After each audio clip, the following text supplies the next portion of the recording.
I hear this all the time. That money you spent on a handbag could have gone towards travel or like a really nice holiday. So let's chat about whether you pay for travel or handbags. Welcome back to another video, and if you're new here, I'm Dani. I love talking about handbags. I talk about luxury handbags, contemporary brand handbags. So if you like this kind of content, certainly do subscribe, hit the notification bell so that you'll be informed every time I upload a video.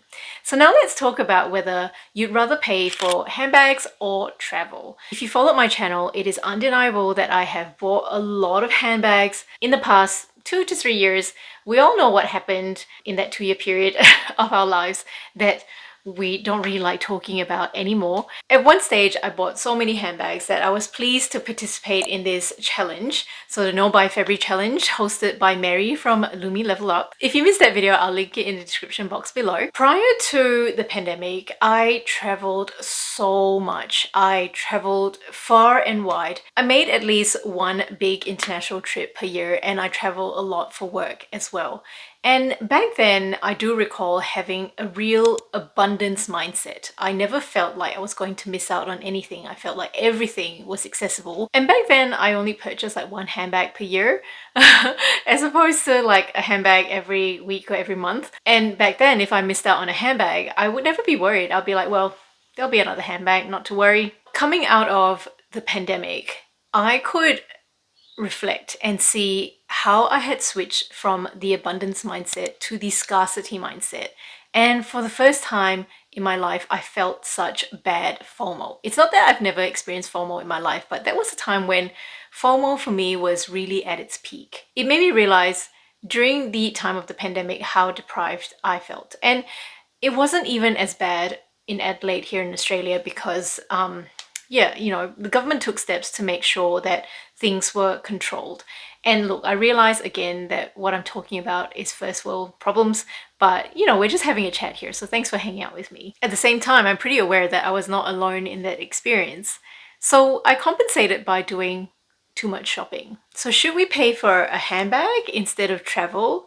The argument for yes, and yes, you should buy the handbag. Woohoo! Research has shown that physical possessions don't actually make us happy. What actually does make us happy is the dopamine hit that we get from acquiring something new. That's why we hear the term the novelty has worn out. So when we receive the item, we feel really happy. But what has actually made it worse is online shopping. And that's because once we add to cart and we pay for the item, we then have to wait for the item to get to us. The anticipation of the item getting to us allows us to ride on this wave of excitement, and then we get the item and then the excitement is over. That would then trigger us to go ahead and want to buy the next thing again. This could very dangerously lead to a shopping addiction. Have I been caught in this? Yes, I have. So right now, even though I'm not shopping as much, I should make another video about how my purse piece is going. I'm certainly not receiving parcels as frequently as I used to, but every day I can't help but look at my front door to see if something's arrived for me. Although I actually haven't ordered anything and I'm not expecting anything, but it's still a reflex or a reaction when I get home. I'm looking at the front door hoping for something to be there. Although research has shown that physical possessions don't make us happy, the worst thing is that it also demonstrates that the more possessions we have, it actually has the opposite effect, and it actually makes us less happy. I mean, firstly, it leads to clutter. So sometimes you forget that you even have an item that you want.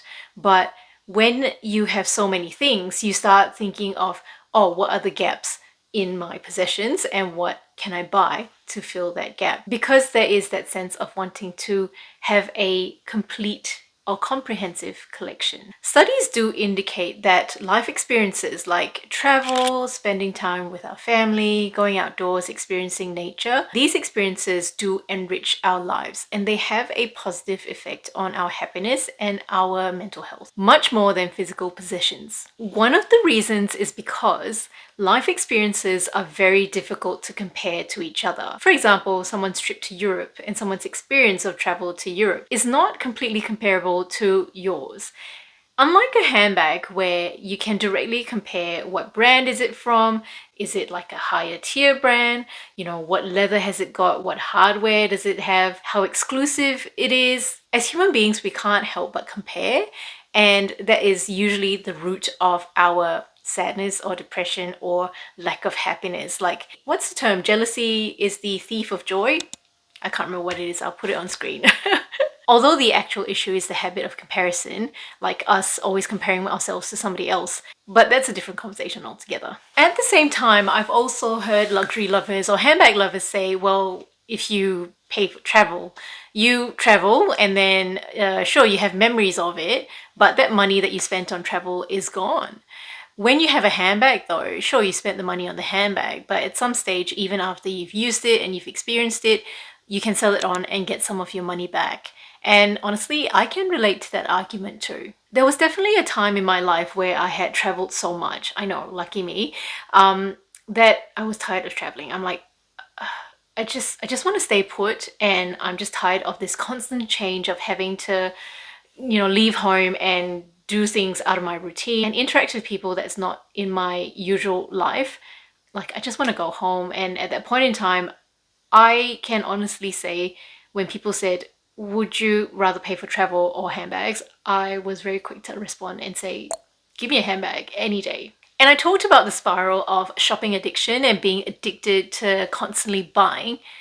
To be honest, the same thing can happen with travel. I've also had the experience of, you know, coming back from a really good holiday and then experiencing this low and thinking, I have to book my next holiday. So travel or life experiences can just be as addictive as buying handbags. Now, the other point that I think, which is pro buying the handbag instead of travel, travel itself can be much more expensive than buying a handbag. When you travel, you probably are not traveling alone. And if you're traveling with family, you got to pay to make sure that everyone's needs are met. That in itself can be stressful. As opposed to buying a handbag, you really only need to buy a handbag that meets your own needs. And of course, there is also a lot of time spent on trying to plan a trip to make sure that all your travel companions' needs are met. Because you got to plan like the flights, the accommodation, and if you've got kids with you, you got to make sure that their sleeping arrangements are okay. Do they need like a separate cot? And then like if you're traveling with babies, you got to bring like formula, and you have to bring like all your sterilizing equipment and your bottles and stuff like that.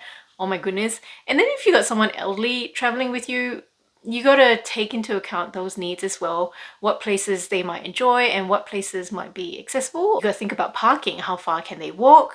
And are you doing any long treks during that trip? And then if you're traveling with someone who has medical conditions, you have to take those needs into account as well. You know, do they have medicines that need to be refrigerated? It's just so many factors to consider. And despite trying to be as considerate as you can't meet everyone's needs 100%. And then sometimes you get a complaint from a travel companion and you're like, okay, thank you for your feedback. So all in all, buying a handbag is probably less expensive and less stressful than planning travel. So what are my thoughts? I know what I think. I find that I always end my videos like this. I don't really commit to one or the other. I kind of like both. It depends on the situation, and that's because I truly believe in everything being balanced, and that's when you get more satisfaction and happiness out of your life. Because I've purchased so many bags in the last 2 to 3 years, and because the pandemic is more or less settled now, I've had a few opportunities to travel this year. If you've not watched my travel vlogs and you're interested, I'll link them in the description box below. I traveled to Japan and also to Hobart. So right now I'm probably more wanting to travel instead of buying lots and lots of handbags. But I'm sure at some stage in the future, I want to be swinging the other way again. If we can achieve a perfect balance between traveling and buying handbags, of course, what I think would be ideal is if I actually do both. So a little bit of travel and maybe buying 1 or 2 handbags per year. That would be, I think, the perfect balance for me. Let me know your thoughts in the comment section below. All the bags that I took on travel, they also have to have a degree of versatility. So being able to transition from day to nighttime. So to open up, you turn the turn lock, you pull out the sangles, and then So that's what it looks like. This one doesn't say Hermes anywhere on this bag. On the inside, that's what it looks like. So it's a big compartment with a slip pocket on the back.